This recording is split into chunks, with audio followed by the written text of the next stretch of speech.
आगे हम देखते हैं समसूत्री विभाजन। समसूत्री विभाजन की क्या होती है, दो अवस्थाएं पाई जाती हैं।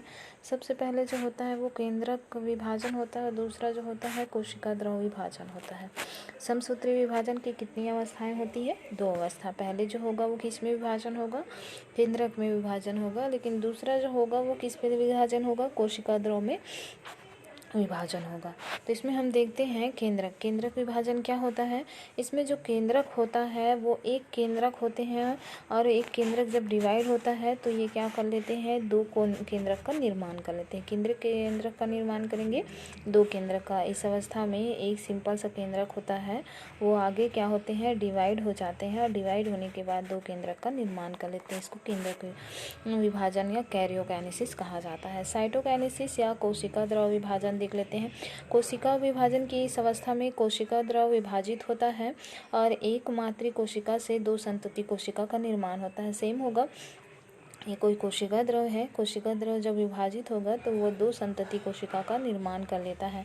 ये जंतुओं में कोशिका द्रव का विभाजन जो होता है वो प्लाज्मा झिल्ली में खांच के द्वारा होता है और पादप झिल्ली में द्वारा होता है। ठीक है, किसके द्वारा होगा, पादप झिल्ली में। ये तो देखते हैं पादपों में जो होता है वो किसके द्वारा होता है, फ्रेगमोप्लास्ट के द्वारा होता है।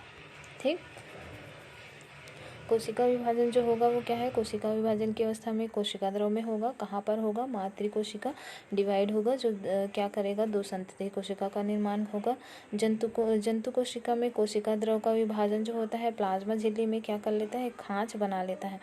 ये कोई कोशिका है तो ये आगे क्या कर लेता है, इस तरह से छोटा सा खांच ही बनाता है। खांच बनाने के बाद वो क्या हो जाते हैं, दोनों जो होते हैं वो अलग हो जाते हैं। अलग होने पर ये पूरी तरह से मातृ कोशिका से अलग हो जाते हैं। इस तरह से ये खांची बना लेते हैं। उसके बाद देखते हैं, और ये जो पादप कोशिका में होता है वो फ्रेगमोप्लास्ट के द्वारा होता है। अर्धसूत्री विभाजन क्या होता है, तो इस प्रकार के जो कोशिका विभाजन जो होते हैं वो संतति कोशिका में गुणसूत्र की संख्या उनके मातृ कोशिका की संख्या के आधा होता है। ठीक है, इस प्रकार में कैसे होगा, इसमें समसूत्री में बराबर होता है लेकिन अर्धसूत्री में क्या होता है, मातृ कोशिका से उसके जो गुणसूत्र होते हैं वो आधा होता है। जैसे कि ये 2n है तो जब ये डिवाइड होगा तो ये 2n का कितना हो जाएगा, n हो जाता है, तो ये उसका आधा होता है। उसी को बोला जाता है अर्धसूत्री विभाजन। ठीक है, यहाँ पे समसूत्री विभाजन दिख रहा होगा आप लोग को।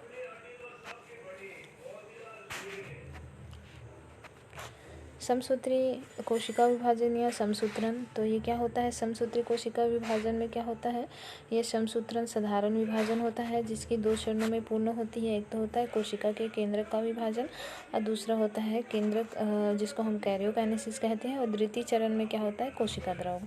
ये आप लोग देख सकते हैं, पेरेंटल से ये डिवाइड होता है, डिवाइड होने के बाद क्या होता है, दो नए केंद्रक का निर्माण कर लेता है। ठीक है, विभाजन के अंत में क्या होता है, इसमें मातृ कोशिका जो होता है अलग हो जाते हैं मातृ कोशिका से और पुत्री कोशिका का निर्माण कर लेता है। ठीक।